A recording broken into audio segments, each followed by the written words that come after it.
November 121 Mike, your turn. Taxi 111. Hi, I'm Mike Thompson, and welcome to 121 Point Mike Ground School. This video is about how much fuel you need to complete a trip.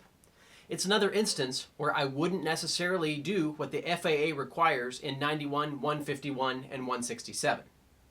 You're going to need to know this stuff for a test, but then I'm going to show you why their requirements might leave you short of the runway and in the trees. So, in the simplest case, which is day VFR, you need to have enough fuel on board to reach your destination plus 30 minutes more. This goes up to 45 minutes at night. So if your plane burns an even 10 gallons an hour in cruise and your destination's 2 hours away, you can see that you need 10 times 2 plus 10 times a half, or 25 gallons. You'll need 28 gallons at night.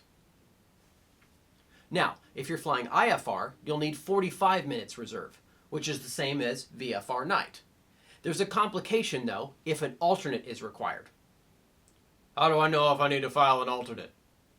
Well, that's a good question, and that's what the 1, 2, 3 rule is all about. It goes something like this. If, an hour before or after your ETA, the weather is forecast to be less than 2,000-foot ceilings and 3 miles of visibility, then you need to file an alternate, the 1, 2, 3 rule. So in this IFR case, you need enough fuel to fly to your first airport of intended landing, then your alternate, then for another 45 minutes. If our alternate airport's 30 minutes past our first airport, then we need 33 integer gallons to satisfy this legal requirement and ASAR tests. Now, here's the problem with what the regulations require. They're based on the ideal case cruise fuel consumption. I mentioned in previous videos on fuel and mixture that we always cruise around with reduced power and lean mixtures. This gives us the best case fuel burn, doesn't it? Now, I also mentioned in those videos that we take off with full power and rich mixtures. That, of course, is the worst case fuel burn. Depending on your plane, it can be 2 to 3 times higher than your cruise burn. And how much time do you spend in climb on a typical flight, right? Yeah, it might be 20 minutes or so. You never know. On descent, you might also only burn maybe 5 gallons an hour when the power's pulled all the way back. I bet you can see the problem with the FAA requirements now, huh? The FAA's requirements are the legal ones, but are they safe? I'm going to let you decide. Let's run a couple of examples and see how these little differences play out. Here's our first VFR day flight. It's broken into the climb, cruise, and descent segments, and the fuel burns are shown next to each one. The column on the left shows the FAA legal requirement, and the column on the right shows the realistic burn. Now look at the total fuel used. Surprising? But now let's do it for our IFR one with an alternate. How about that? It's so much different because of this second climb that's required when we miss our first approach and have to divert. Our climb fuel burn is much more than our cruise burn. And we don't get much cruise time on the way to our alternate here anyway.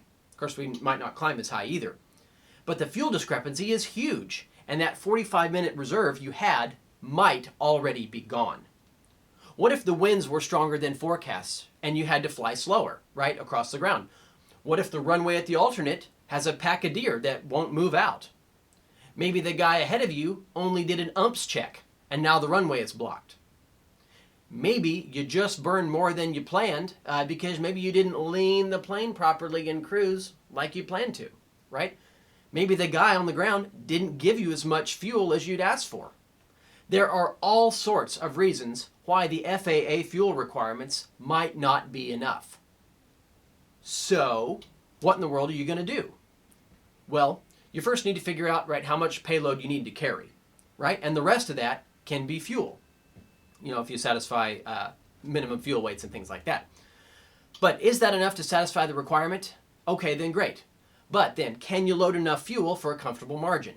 No? Okay, then plan for a fuel stop. Inform your passengers. I'm sure they're going to understand, right, that their safety is important. And their bladders might just thank you too. Because even though they just went, someone's going to have to go after only 15 minutes. I can almost guarantee it. 30 minutes extra during the day, 45 extra at night and IFR. 30 and 45. But that's not enough. Go ahead and subscribe if you haven't already. That'll certainly help me out, as we'll leave in a whole bunch of comments and engaging in lively discussions down below. What about those shirts? And thanks for staying with me on 121 Point Mike.